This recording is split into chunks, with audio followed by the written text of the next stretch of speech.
I'm Carol Foltz, and I have the privilege today of speaking to Rebecca Craver, who is the Director for Congregational Development for the Southern Province.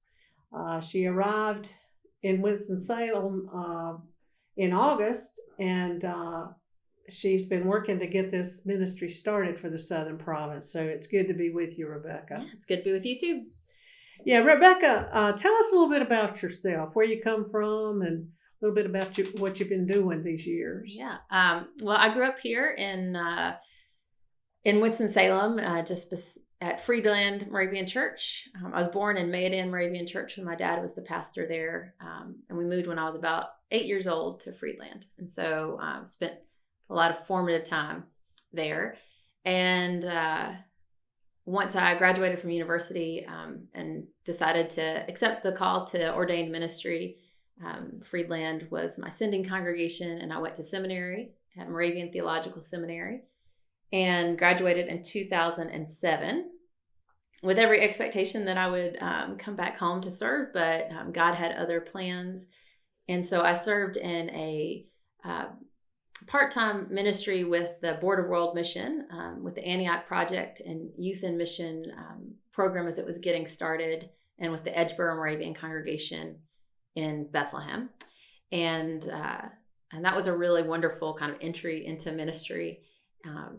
And then I served as a church planter and redeveloper in Indianapolis with Zacchaeus Tree, which was a new church start that had some problems. And so I'd come in to redevelop that place, and worked there and kind of discovered some cool community partnership models and ecumenical partnerships with the Methodist Church, and participated in a leadership program where I got a lot of training on leadership development and adaptive leadership techniques through the Wabash Pastoral Leadership Program. And that, unfortunately, that congregation was not able to kind of be redeveloped, and so we did decide to close. And after that, I accepted the call to go to Edmonton, Alberta, Canada, to be the pastor there. And I spent 9 years serving that congregation. I also, my husband and I met and got married right before we moved. And so we made this big transition in life and in work all at the same time. So that was really wonderful. And we started our family there. So we have a dog, Singer, and we have our 2 children, Theodore and Arthur, who were started out in the Canadian landscape and are adjusting to North Carolina quite well. And we've enjoyed being back home, closer to family. And I'm really enjoying kind of bringing in some of the things that I've learned over the years in the different settings that I've worked in, because I've worked in new churches that are starting up. I've worked in existing congregations that are looking at what does it look like to change or to transform ministry as we age, and some conversations about legacy. What does it look like to have our legacy conversation? So I've been really engaged in that work. In the Northern Province, I also worked with the Healthier Congregations Task Force for 8 years, and we did a lot of work around resourcing congregations and helping congregations find what they needed to do the work that they felt called to do. Because a lot of times we feel like we need to do this new thing, but we don't know where to start or who is doing that. What can we learn that can help us do that? Yeah. So did that, and have accepted this call to be the convener of the Commission on Congregational Development in the Southern Province. And I'm excited to have the time to really put into trying some of the ideas that we had on the Healthier Congregations Task Force into practice, because there were a number of things that we thought this would be really cool if we had somebody that could really make this happen, that had the time to put to it. So that's a little bit about who I am. Well, that's really helpful for us. We are all interested down here about what the commission is going to be, and how it sort of takes the place of the Board of Cooperative Ministry. And how would you talk about how the BCM and the Commission on Congregational Development are alike and different? Mm-hmm. Well, so I've been thinking a lot about that and have spent the last 5 or 6 months trying to talk to lots of people to understand what is it about the BCM that was really working well for our congregations and for our leaders, and where were the places where people were looking for something that they weren't finding, and what does that mean, and how can we address those things? And the Board of Cooperative Ministries did such a wonderful job in so many ways of supporting congregations that we don't want to lose those things that are really valuable. So some of the things that are the same is like we still have a focus on providing solid resource support and consultation, so congregations will know these are resources that are theologically in line with the Moravian Church, yes, and also good and developmental theory for children and adults, and to bring those resources to light and to help share those kinds of things.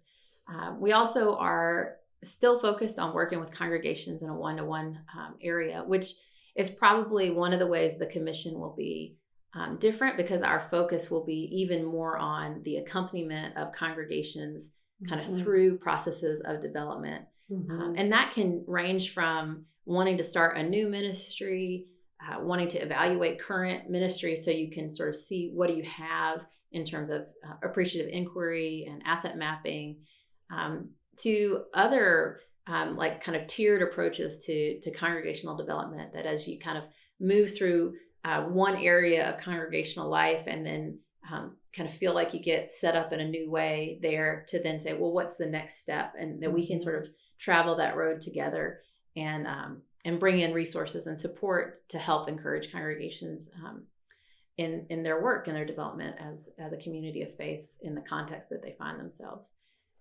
So we've got a lot of communication from the BCM that we're going to keep. We want to keep up our weekly newsletter and ways that we connect with people that want to know more about how they can engage. And I think that will continue, though it may change a little bit, but it'll be done as we kind of evaluate and talk together about what's the most helpful way that we can offer connection for folks. And, I'm looking forward to what does it look like to build more collaborative capacity in our congregations. And that's within our congregations. How do we work together to see the ways that this ministry and that ministry intersect? And what might that do if we brought those two entities together to sort of envision how they do that work together?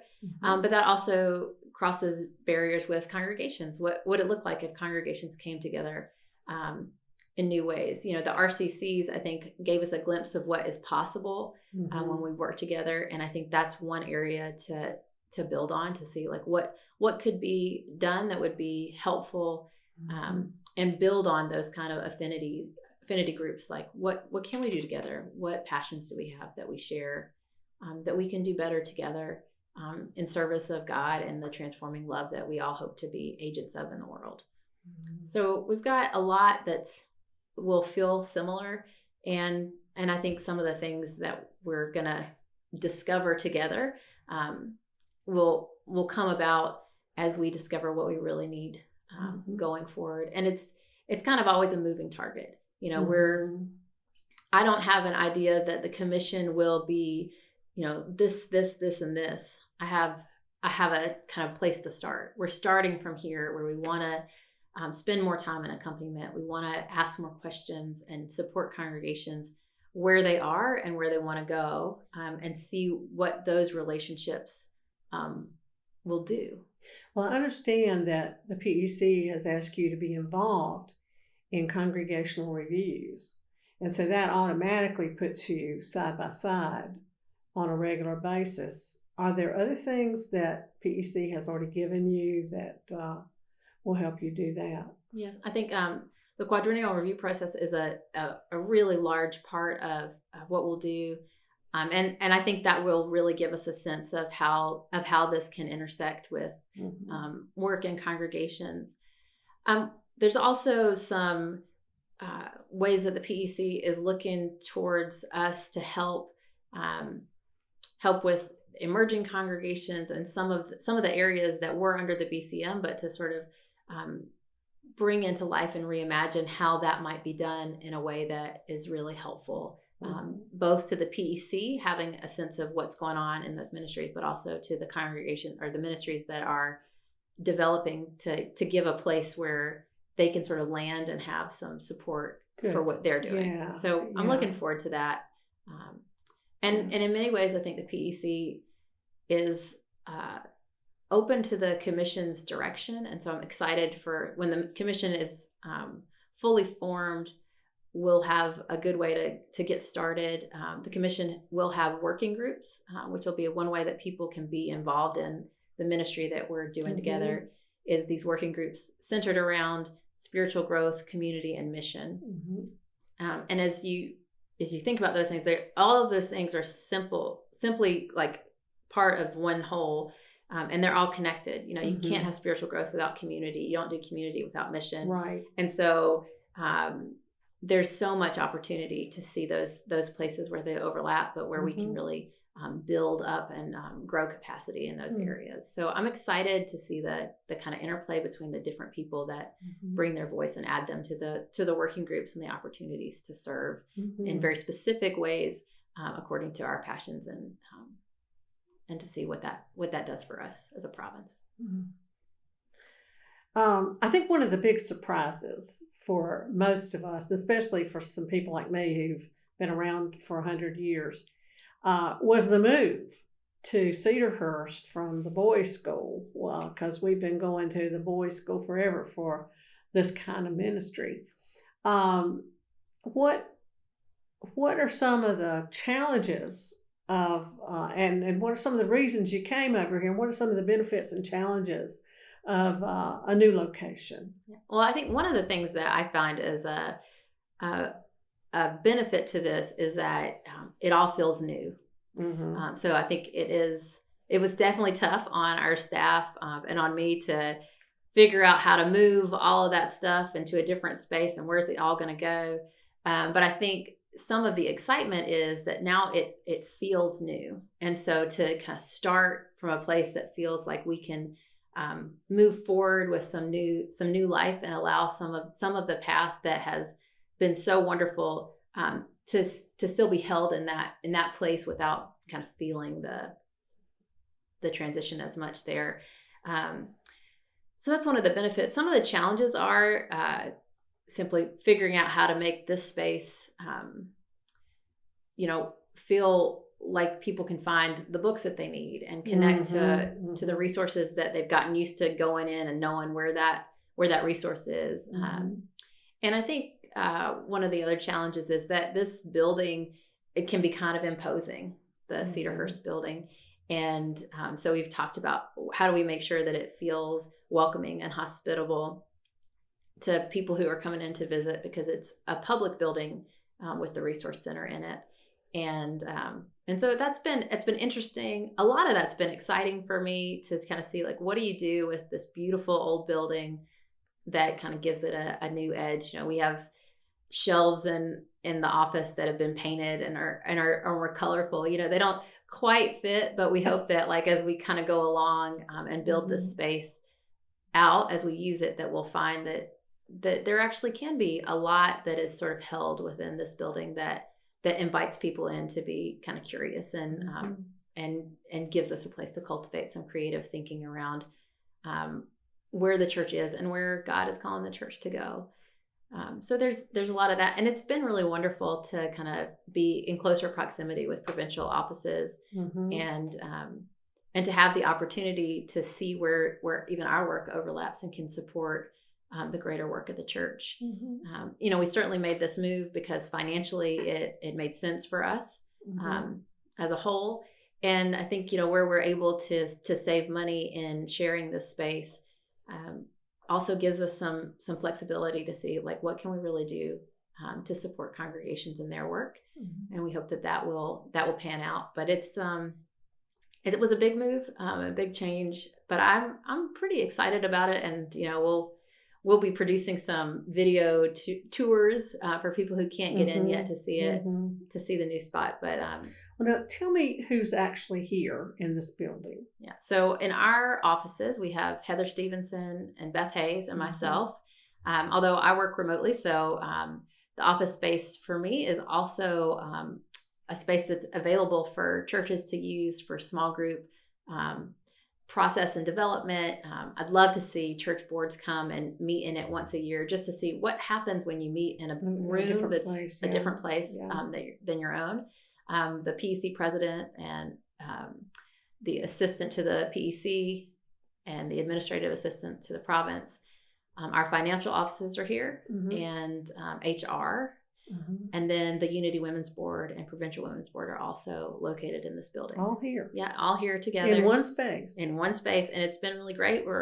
We get together once a month as a staff and talk about, what are the things that are going on. And I really hope that will lead us in some places that we might have missed. You'd think being across the street wouldn't be too far, but I think sometimes it was. I'm hoping that being here together we'll find that there are places where we can support one another that we didn't imagine before. So it's been pretty good so far, the move.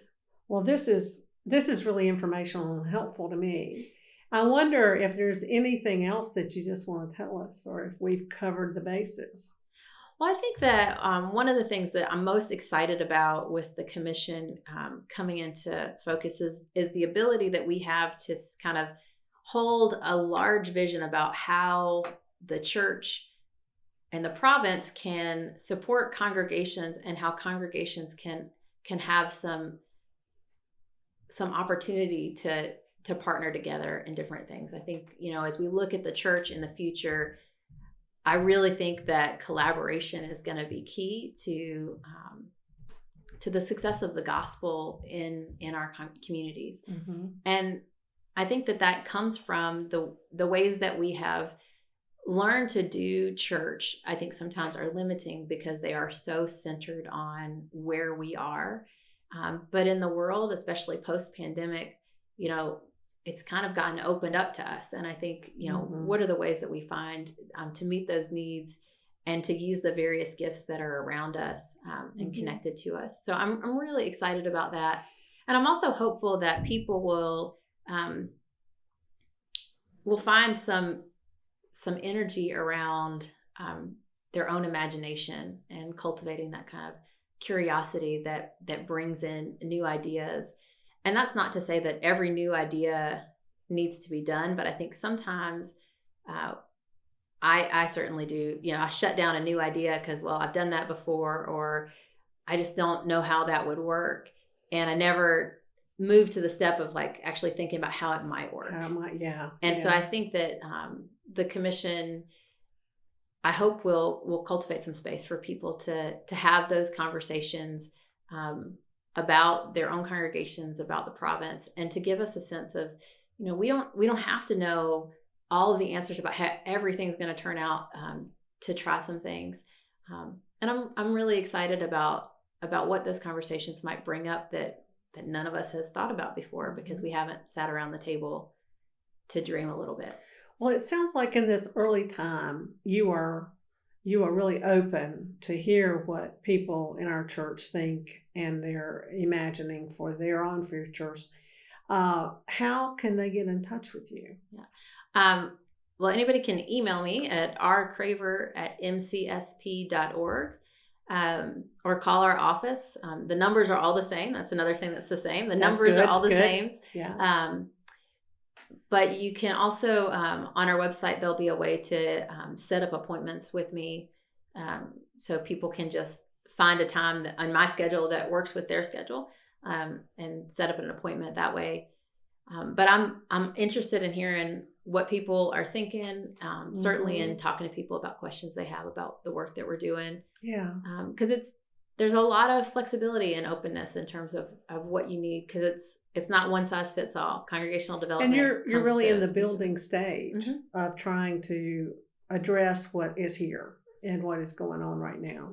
Yeah. And we're hoping to build out a library of kind of congregational development modules, which will be different videos and resources that you can get to access to online that are sort of off the shelf. I want to talk to my board about this, or, our CEC committee is working on a Christian education plan, and they'd like to know what kind of job descriptions maybe would go for a youth leader, this kind of thing, that we can have those sort of pre-packaged for congregations to sort of use as they need them. And certainly a lot of opportunity for one-to-one consultation about specific projects or opportunities that a congregation has. And that's the most exciting part, is to be able to sort of listen in and to maybe even just repeat back to people what I'm hearing. And most of the conversations I've had so far, there are lots of opportunities that people bring up in their own conversation. And sometimes it just takes an outside person to say, do you see that might connect to this? And to bring some light to that. So I think it'll be really, really great. And I'm interested to know what other people have going on. I think God's got a vision for us, and we just have to help each other see it and hear it and engage it. Yeah. Well, Rebecca, it's good to talk to you about this. Yeah. And thank you for this information and for your conversation. I think that's all I have. And we're grateful for the opportunity and the conversation. Thanks so much, Carol.